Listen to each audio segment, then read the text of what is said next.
ఈయన గారి మాటలు ఈయన హౌసింగ్ శాఖ మంత్రి కూడా ఏం మాటలు చెప్పాడో హౌసింగ్ మంత్రిగా ఒకసారి వినండి. హౌసింగ్ రాబోయే 3.5 సంవత్సరాల్లో తల తాకట్టు పెట్టైన 20 లక్షల ఇళ్లు ఈ రాష్ట్రంలో కట్టిస్తాము. 20 లక్షల ఇళ్లు ఇచ్చిన తర్వాతనే మళ్ళీ అసెంబ్లీ ఎన్నికల్లో మీ గుమ్మానికి వచ్చి ఓటు అడుగుతాము. 20 లక్షల ఇల్లు కట్టిస్తాము, కట్టించినాకనే మీ గుమ్మానికి వచ్చి ఓట్లు అడుగుతాం. సగం సినిమా అయిపోయింది కదా. మరి కట్టాడా 10 లక్షల ఇల్లు? దమ్ముందా పొంగులేటి గారు? 20 లక్షల ఇల్లు కడితేనే ఓటు అడుగుతా అన్నావు కదా, ఆ మాట మీద నిలబడే సత్తా ఉందా అని నేను పాలేరు వేదికగా అడుగుతా ఉన్నా. దమ్ముంటే స్పందించమని చెప్పి కోరుతా ఉన్నా.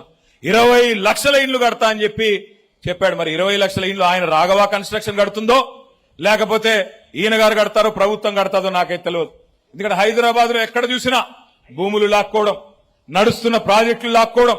మరి ఆ 20 లక్షల ఇల్లు ఏమన్నా సొంత ఆస్తులు అనుకుంటున్నాడా, సొంత కంపెనీతో కట్టిద్దాం అనుకుంటున్నాడా నాకైతే తెలియదు. నేను ఒక మాట అడుగుతా ఉన్నా. ఇక్కడ మొత్తం ఖమ్మం జిల్లా అంటేనే బలహీన వర్గాల జిల్లా. 10 సీట్లుంటే శాసనసభకి అందులో 7 సీట్లలో ఎస్సీ ఎస్టీ సోదరులకే రిజర్వేషన్ చేయబడి ఉంది. 3 సీట్లు మాత్రమే జనరల్ సీట్లు. నేను అడుగుతా ఉన్నా పొంగులేటి శ్రీనివాసరెడ్డి గారిని, రేవంత్ రెడ్డి గారిని, ఏం చెప్పారు మీరు ఎలక్షన్లకు ముందు? ఇందిరమ్మ ఇండ్లు ఎస్సీలకి ఎస్టీలకి 6 లక్షల రూపాయలు ఇస్తామని చెప్పిన మాట వాస్తవమేనా? దళిత సోదరుడు కానీ ఒక్క గిరిజన సోదరుడికి కానీ ఖమ్మం జిల్లాలో 6 లక్షల రూపాయలు ఇచ్చారా? ఇంటికి ఇచ్చారా, ఇవ్వలేదా? అసలు రాష్ట్రంలో ఎక్కడన్నా ఇచ్చారా? ఇవాళ సిగ్గు లేకుండా 20 లక్షల ఇల్లు కట్టించిన తర్వాతనే ఓట్లు అడుగుతా అంటున్నావు కదా పొంగులేటి గారు. ధైర్యం ఉంటే మాట మీద నిలబడి నేను అడుగుతా ఉన్నా. ఇంకొక మాట కూడా నేను అడుగుతా ఉన్నా. మీకు అసలు ఇల్లు కట్టే తెలివి ఎక్కడిది? కూలగొట్టడమే తెలుసు మీకు, ఇల్లు కట్టే తెలివి లేదు మీకు. కూలగొట్టడం అనేది తప్ప, విధ్వంసం తప్ప వికాసం తెలవని దండుపాలెం ముఠా మీరు మాట్లాడితే నేను అడుగుతా ఉన్నా. ఇవాళ వ్యవసాయాన్ని విధ్వంసం చేయలేదా మీరు?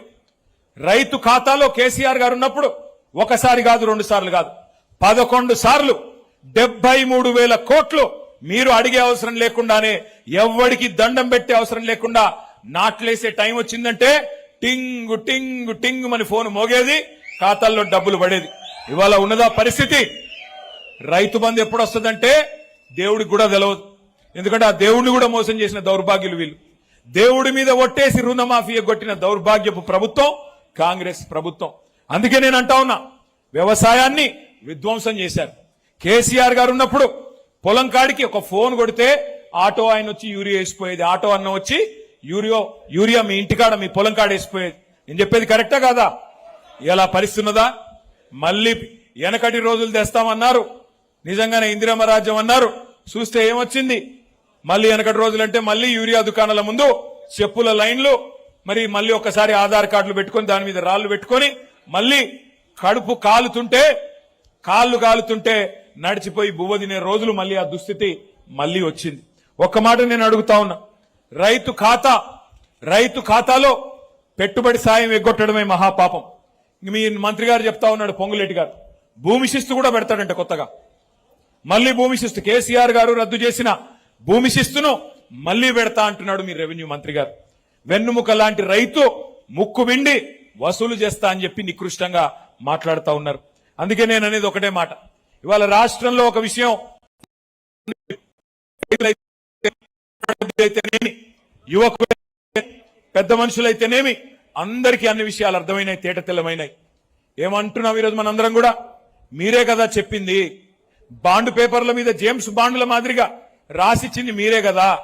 బట్టి విక్రమార్క గారైతే బాండ్ పేపర్ రాసి దేవుడి కాళ్ళ దగ్గర పెట్టి 6 గ్యారంటీలు కార్డులు భద్రంగా పెట్టుకోండి, 3 నెలలు భద్రంగా దాచిపెట్టుకోండి, 99 రోజుల తర్వాత మా వాళ్ళు వస్తారు, కాంగ్రెస్ కార్డులు తీసుకుంటారు. మంత్రి గారు మీ గ్యారంటీ కార్డులు చెప్పమని అడుగుతా ఉన్నా నేను. భద్రంగా పెట్టుకోమంటివి కదా, ఏడబెట్టాల? ఇంకా సిగ్గు లేకుండా 99 రోజుల్లోనే 100 రోజుల్లోనే అటున్న చంద్రుడిని ఇక్కడ పెడతామని చెప్పిన సన్నాసులు ఇలా చేతగాక మొఖం బాగాలేక ఆయనకటి కూడా అద్దం పగలు కొట్టుకున్నాడంట. అట్లాగా ఇలా వీళ్ళు మాట్లాడితే పనికి మాల కారు కూతలు కూస్తా ఉన్నారు. కేసీఆర్ అప్పులపాలు చేసిపోయినాడు, కేసీఆర్ అప్పులపాలు చేసినాడు. నేను అడుగుతా ఉన్నా రెవెన్యూ మంత్రి గారిని, రేవంత్ రెడ్డి గారిని, కేసీఆర్ అప్పులపాలు చేసిపోయినాడా? నిజమే అనుకుందాం ఒక్క నిమిషం. మీరు చెప్పే తప్పుడు కూతలు ఒక్క నిమిషం నిజం అనుకుందాం. మరి ఏం చేశారు కేసీఆర్ అప్పుల పాలు చేస్తే? చేశాడే అనుకుందాం అప్పు.